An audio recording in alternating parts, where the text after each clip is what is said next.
राजधानी लखनऊ में मुख्यमंत्री योगी आदित्यनाथ की अध्यक्षता में कैबिनेट बैठक आयोजित की गई। बैठक में विभिन्न विभागों के 29 प्रस्ताव रखे गए। इनमें से 28 को मंजूरी दी गई, जबकि एक प्रस्ताव मदरसे से संबंधित स्थगित कर दिया गया। शाहजहांपुर जिले के जलालाबाद का नाम बदलकर परशुरामपुरी किया गया। इसके प्रस्ताव को मंजूरी मिली है। सीएम योगी आदित्यनाथ ने सरकारी आवास लखनऊ में आयोजित जनता दर्शन में लोगों की समस्याओं को सुना और संबंधित अधिकारियों को प्राथमिकता के साथ जन समस्याओं के शीघ्र निराकरण के निर्देश दिए। उन्होंने खुद जनता के बीच पहुंचकर लोगों की समस्याएं सुनी और अधिकारियों को पारदर्शिता के साथ जनता की समस्याओं के निपटान की बात कही। मुख्यमंत्री योगी आदित्यनाथ ने खेल से बनेगा विकसित यूपी के मूल मंत्र के साथ प्रदेशवासियों और खिलाड़ियों के नाम पर एक विशेष पाती लिखी।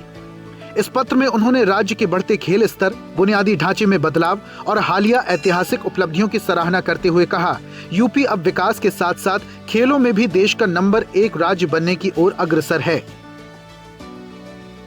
सीएम योगी आदित्यनाथ ने महान राष्ट्रवादी चिंतक, शिक्षाविद एवं भारतीय जनसंघ के संस्थापक अध्यक्ष डॉक्टर श्यामा प्रसाद मुखर्जी की जयंती पर पुष्पांजलि अर्पित की। इस दौरान सीएम योगी ने कहा, एक देश में 2 विधान, 2 प्रधान, 2 निशान नहीं चलेंगे का उद्घोष कर उन्होंने राष्ट्र की एकता व अखंडता के संकल्प को नई संजीवनी दी और अपना बलिदान देकर संपूर्ण राष्ट्र को जागृत किया। अखंड भारत के प्रति उनका समर्पण हम सभी को नई प्रेरणा, नई ऊर्जा और नई शक्ति से भर देता है। डॉक्टर श्यामा प्रसाद मुखर्जी के इन सपनों को साकार करने का काम किया है आज के यशस्वी प्रधानमंत्री आदरणीय श्री नरेंद्र मोदी जी ने।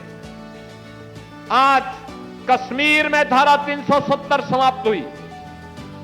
प्रधानमंत्री मोदी जी के नेतृत्व में, उनके मार्गदर्शन में सीएम योगी आदित्यनाथ संगम नगरी प्रयागराज के काली घाट पर स्थित प्रेरणा पार्क का लोकार्पण एवं राष्ट्र निर्माण में योगदान देने वाली महान विभूतियों प्रखर राष्ट्रवादी डॉक्टर श्यामा प्रसाद मुखर्जी, भारत रत्न अटल बिहारी वाजपेयी एवं भारतीय संस्कृति के संवाहक अशोक सिंघल की नगर निगम द्वारा स्थापित प्रतिमाओं का अनावरण कार्यक्रम में शामिल हुए। सीएम योगी ने कहा, यमुना नदी के पावन तट पर महान विभूतियों की भव्य प्रतिमाओं की स्थापना निश्चित रूप से राष्ट्र के गौरव और सांस्कृतिक चेतना को बढ़ाने वाली है।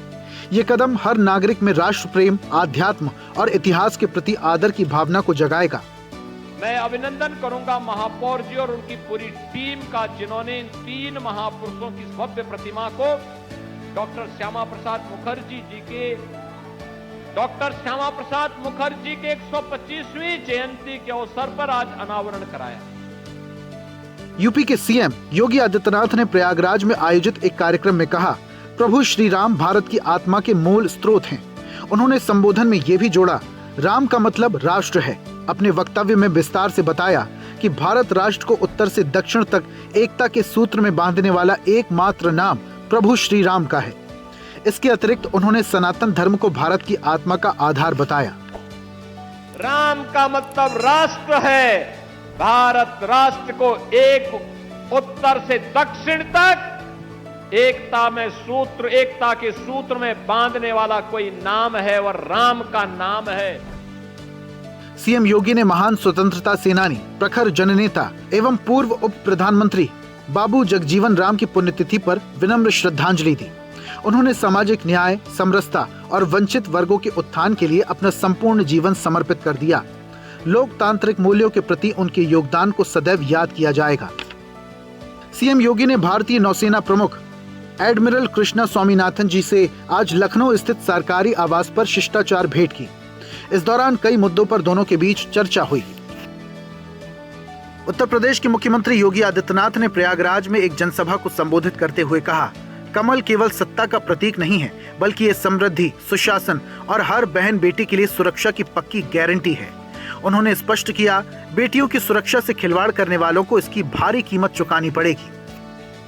ये कमल केवल सत्ता का नहीं, बल्कि ये कमल समृद्धि का है, सुशासन का है, सुरक्षा का है और हर नागरिक के लिए, हर नौजवान के लिए, हर बहन और बेटी के लिए सुरक्षा की एक आश्वस्ति का कमल भी है।